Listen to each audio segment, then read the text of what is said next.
Hey everybody, it's the Jimmy Dore Show. I'm Aaron Maté, sitting in for Jimmy, here with Misha Pollan and Americans comedian Kurt Metzger. And our guest is Scott Ritter, former Marine Corps intelligence officer and former UN weapons inspector, whose latest book is Disarmament in the Time of Perestroika, Arms Control, and the End of the Soviet Union. And there's just been a new report that I think is pretty significant. It comes via Jack Murphy. He is a U.S. Army veteran turned journalist. And this is the headline. The CIA is using a European NATO allies spy service to conduct a covert sabotage campaign inside Russia under the agency's direction, according to former U.S. intelligence and military officials. So Jack Murphy, who is a veteran of the Special Forces, spoke to a number of former U.S. officials who told him that the U.S. is basically using another NATO allies intelligence service to conduct sabotage campaigns inside of Russia. So this is somewhat the article says. The campaign involves long-standing sleeper cells that the Allied spy service has activated to hinder Moscow's invasion of Ukraine by waging a secret war behind Russian lines. Years in the planning, the campaign is responsible for many of the unexplained explosions and other mishaps that have befallen the Russian military-industrial complex since Russia's full-scale invasion of Ukraine in February, according to multiple U.S. intelligence officials and military officials, and one person who has been briefed on the campaign. The former officials declined to identify specific targets for the CIA-directed campaign, but railway bridges, fuel depots, and power plants in Russia have all been damaged in unexplained incidents since the Kremlin launched its full-scale invasion of Ukraine in February.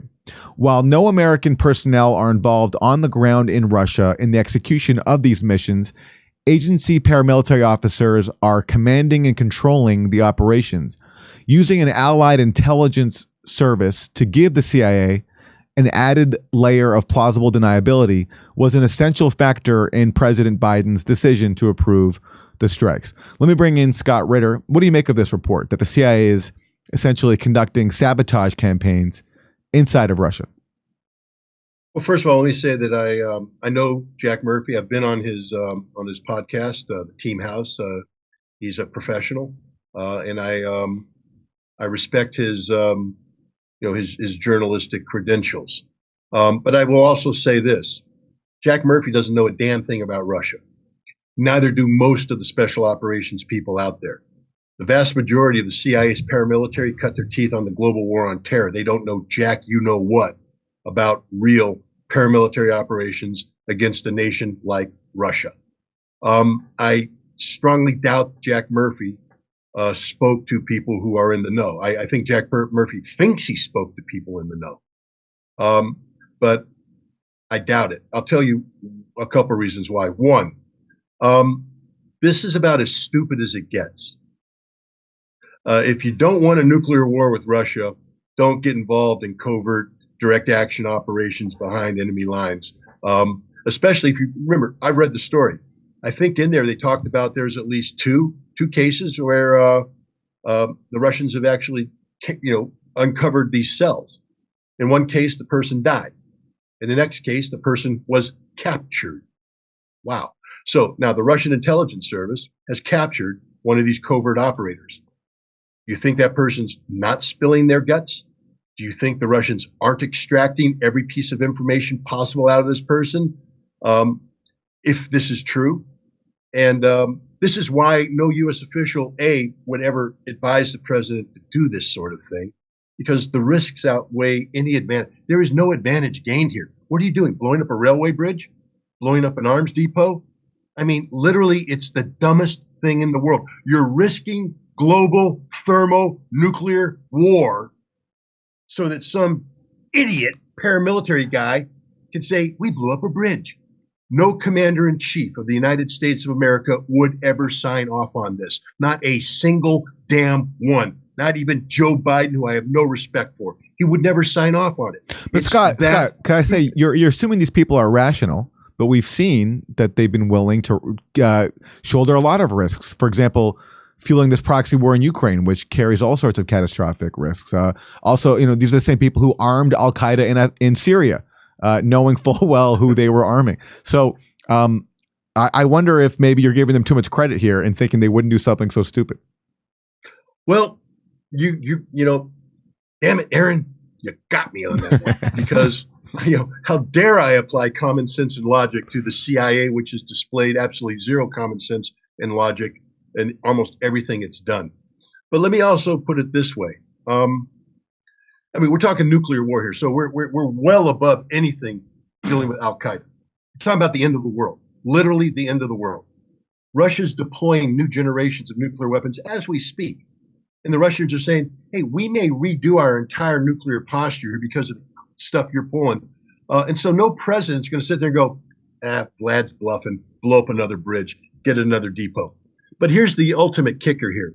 And again, I respect Jack Murphy a lot. He ain't never going to get a CIA person who knows about something this. Do you honestly think, with the stakes involved, let's say the president didn't sign off. He did. He said, let's do this. But guys, if this gets out, this could lead to global thermonuclear war. The Russians could get so pissed off that they're just going to take everything out. So nobody talk about this. Double, triple secret handshake code word, da-da-da-da-da. Hey, what? 3 guys are going to sit there and talk to Jack Murphy about this?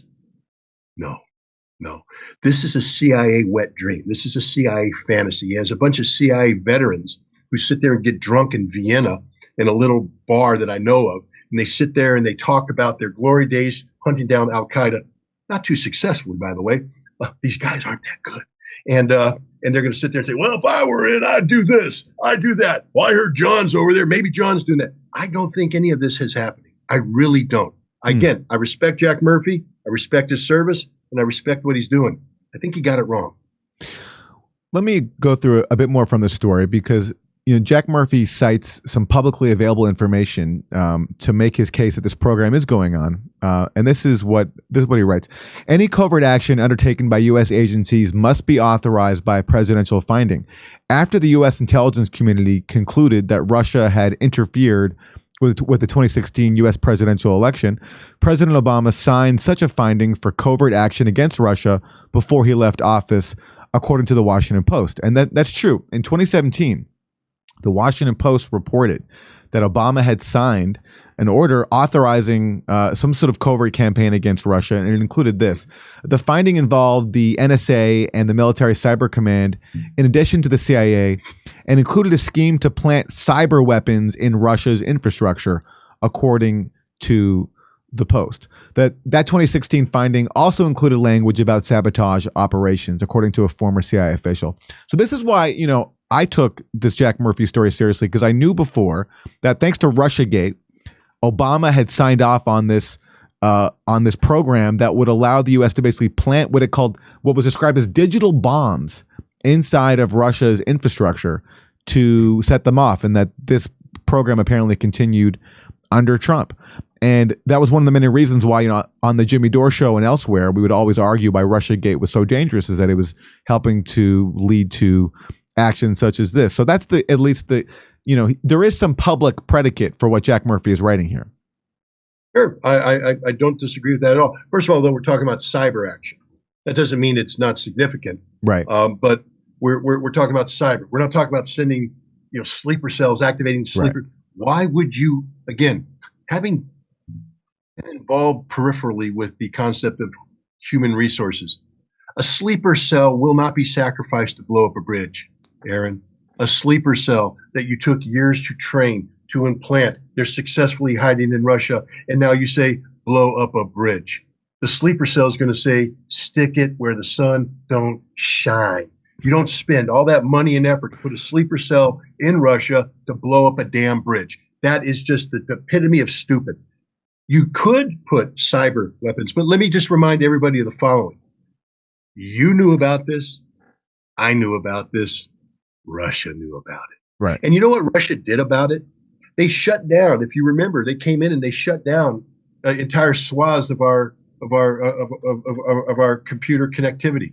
They launched their own attacks. They hacked into things, and they were just having a jolly good time proving to the Americans that they can do anything they want literally anything they want. They can go anywhere they want, do anything they want, and they just played little games. And then they pick up the phone and they tell Biden or Trump or Obama, shut it down. We're on to you. We've uncovered it all. And the Russians have. There ain't no cyber weapons left in Russia. If they are, they're pathetic little packets. The Russians have redone their entire infrastructure, wiped it clean, then sent a signal to America that said, you want to play the game, we play it bigger and better. Why don't we just tone it down? And you know what we did?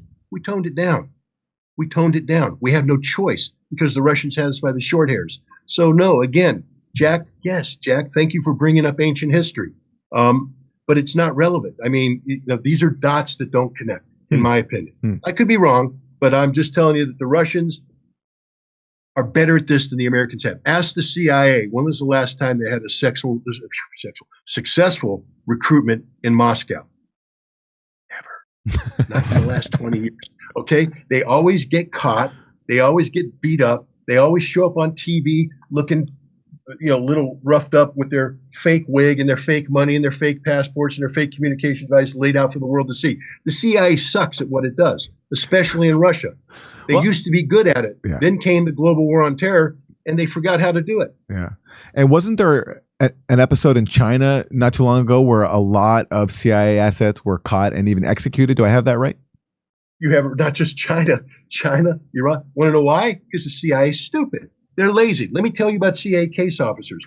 This is called a Diet Coke. CIA case officers don't drink Diet Coke. They drink hard alcohol. They're all alcoholics. They're all failures. And they sit there and they get drunk and they lie and they write fake reports. There was a tactical communication system used by the U.S. military to run local human agents that involved, I believe it was Gmail. And basically the whole concept was you have a fake Gmail address and you log in, but you don't actually send the thing. You both have the password. So I come on and I do a draft and I leave it. The other person logs in, reads the draft, so delete the draft, answers, but there's no actual packet of information going out. How do we know this was being used in Russia? Because they tried to give the guy that got caught a Gmail address. It said, communicate to us using this address, and these are the instructions. The Chinese rolled it up. The Iranians rolled it up. The Russians rolled it up. The CIA is pretty stupid. They're pretty dumb. And even after it got rolled up, they continued to use this communications method because they're that lazy. They're that dumb. Now they're trying to come up with new communication methods. And you know what happens when you come up with something new? The enemy's on the alert. They're sitting there looking for something different. And if it's different, they follow it. I don't think the CIA is capable of having covert communications with anybody anywhere in the world. Because even if they did have successful covert communications, apparently 3 guys read into the most sensitive top secret operation in the history of the world. We'll tell Jack Murphy about it. You make a strong case, and I hope to have on Jack Murphy so he can talk about his reporting and say more about it and maybe comment on some of the issues that you've raised here today. But let me quote one thing that he said at the end of the piece, which I thought was very interesting. He says this: "I will not detail the entire journey this article took at this time, but will say that while working with editors at mainstream publications, I was asked to do things that were illegal and unethical in one instance. And in another instance, I felt that a senior CIA official was able to edit my article by making off-the-record statements before he leaked a story to the New York Times to undermine this piece. I don't begrudge the intelligence community for attempting to keep covert operations out of the newspapers. That's their job. And in this case, they were quite effective at it. However, I do blame the press for not fulfilling the most basic premise of their job." So basically, he's pointing out that he published this article on his website, jackmurphywrites.com, because apparently it was killed at multiple establishment outlets that he was working with in trying to publish this piece. So, Scott, as we wrap this segment, any final comment on that? Again, I respect Jack Murphy. I like Jack Murphy. He served honorably in the military. He's a U.S. Ranger. He served in combat, and since then he's taken on a journalistic journey that many people should be should be proud to copy. He's done a great job. He's broken some great stories, and maybe he's broken a great story here. Maybe it just my radar, which is pretty finely tuned for this world, just has thrown up a lot of clutter, saying no, no, no, no, no. But again, I could be wrong. Only Jack Murphy knows the journey that he took on this story. Only Jack Murphy can can account for his sources and for his interpretation of what his sources are saying. And so I will say this, I answered your questions as honestly as I can. I don't buy the story. That doesn't mean that I disrespect Jack Murphy or I disrespect his reporting. He could be on to something here. And I do believe that, this is a tough one. Does he really have an obligation to publish this story? Does he? Jack, it's a serious question. Let's just say for a second that the president did sign such a finding. Lives are on the line. Nuclear war is on the line. And you're publishing a story to achieve what? Are you uncovering a crime? Are you uncovering something? You may, through your reporting, have provided the piece that allows Russian counterintelligence to sweep up these sleeper cells and kill them all. Was your story worth that?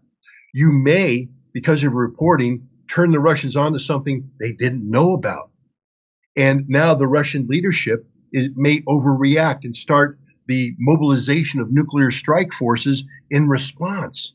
I don't know. I'm just saying that, what was the purpose of this story other than to seize a headline? You're not uncovering corruption. You're not uncovering a lie. What are you uncovering? One of the most secret covert operations in the history of America while it's ongoing? Do you have an obligation to publish? That's just a fair question. It's a fair question. I think you can make a lot of arguments in favor of publication. Sure, First of all, sure. It's important to know if the U.S. government is doing this. It's important for people to know it because perhaps if people are opposed to such a dangerous operation that could trigger a nuclear war, that can maybe help put a stop to it. That's one option. But I take your points, and hopefully we'll get Jack Murphy on to be able to respond directly. Everybody, we're doing live stand-up comedy in Los Angeles in January and February in Los Angeles. And then we're going to Tempe, Palm Springs, Milwaukee, Minneapolis, Nashville. Go to jimmydore.com for a link for all those tickets and become a premium member while you're there.